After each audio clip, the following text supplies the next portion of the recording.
Mengapa ada orang yang kuliah di perguruan tinggi yang sama, bekerja di perusahaan yang sama, ikut program yang sama, tapi hasilnya berbeda. Ada yang sukses, ada yang gagal. Kenapa? Simak video ini hingga tuntas.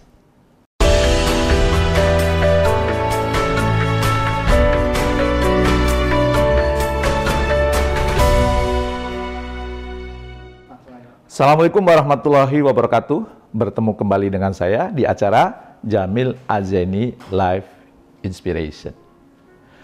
Pengalaman saya mendampingi trainer, leader, dan entrepreneur tidak semuanya berhasil. Banyak yang gagal. Banyak juga yang berhasil. Apa perbedaan antara yang berhasil dan tidak berhasil? Ternyata menurut pengalaman saya, dan hal ini juga sejalan dengan risetnya Profesor Angela Duckworth, ya, adalah apa yang membedakan mereka? Ternyata kecakapan atau keahlian mempraktekkan delayed gratification skills. Apa itu delayed gratification skill? Sudah ada yang tahu?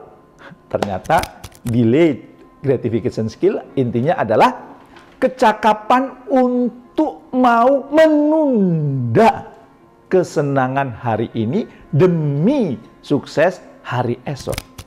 Atau dengan kata lain, kesediaan seseorang untuk berlelah-lelah, bercapek-capek, berjibaku menjalani proses yang sulit, ya, membutuhkan waktu yang lama, bahkan terkadang sangat menjemukan, sangat membosankan, banyak hambatan yang tidak mudah untuk diatasi demi meraih hasil akhir yang diharapkan. Nah, itu namanya delayed gratification skill. Bedanya di situ. Orang-orang yang mampu menahan untuk kemudian tidak buru-buru sukses, ternyata jauh lebih berhasil.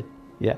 Banyak orang yang tidak berhasil menjalani delay gratification skill ini, mereka tidak mau lelah, mereka tidak sabar terhadap proses. Hal ini diperparah dengan budaya instan yang sekarang semakin menguat, terutama setelah perkembangan teknologi informasi ini. Ya, itu semuanya ingin serba cepat. Ya, cara kerja otak manusia, ya, atau banyak orang sudah terbiasa dengan sesuatu yang serba instan, ingin hasil yang besar dan cepat, namun kurang sabar menghadapi proses. Itulah yang membedakan, ya, antara orang yang kemudian berhasil dan tidak. Ya, kadang-kadang ada yang ngomong gini, Pak Jamil kan berhasil, trainer berhasil, leader berhasil, entrepreneur juga berhasil. Perlu Anda tahu, sebelum saya menjadi trainer itu prosesnya lama. Sampai sekarang berarti sudah 20 tahun lebih saya menjalani profesi sebagai seorang trainer.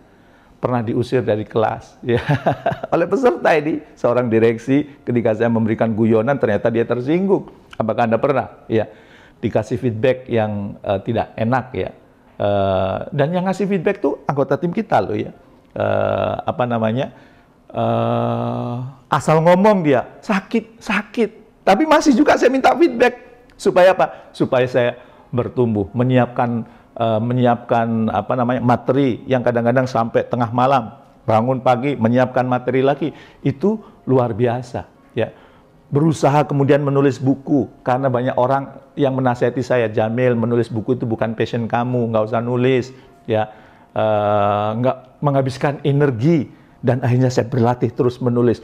Perjuangannya luar biasa untuk menjadi seorang trainer. Jadi tidak buru-buru seperti yang sekarang, ya, yang kemudian dikira oleh trainer-trainer yang beberapa trainer yang menemui saya, enak ya Pak Jamil, tarifnya mahal, ya, banyak undangan, saya ingin seperti Pak Jamil. Tapi ketika kemudian di kader, nyerah, ingin segera hasilnya kelihatan gitu, ya, tidak, prosesnya panjang. Begitu juga saya menjadi seorang leader, saya menjadi seorang direksi, menjadi CEO, bukan langsung jadi direksi, bukan jadi CEO, prosesnya panjang. Ya, pernah dihina juga dengan perkataan, Mil, ijazah kamu dari IPB ini asli atau enggak sih? Ya. Masa buat program yang nggak berkelas gini, bener ini alumni IPB?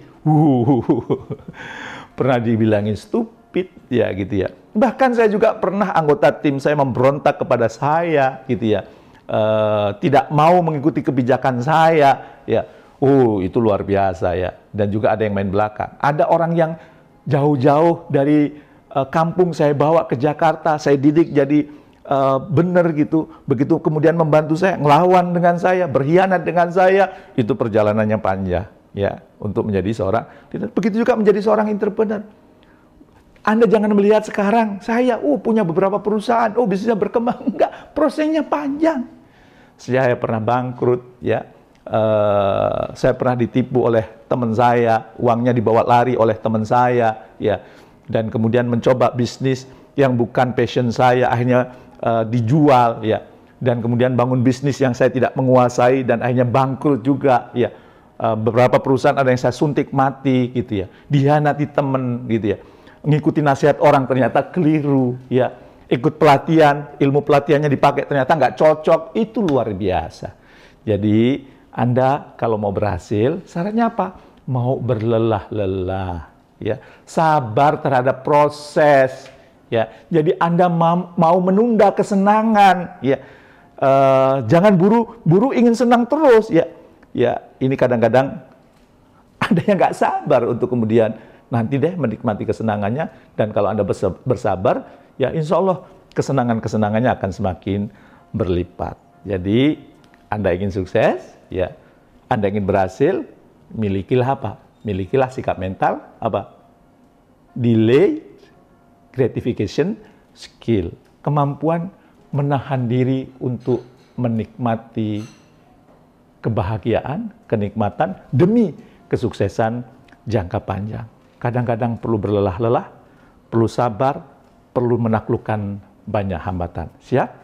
Kalau Anda siap, praktekkan, maka kesuksesan akan mengejar-ngejar Anda. Terima kasih. Assalamualaikum warahmatullahi wabarakatuh.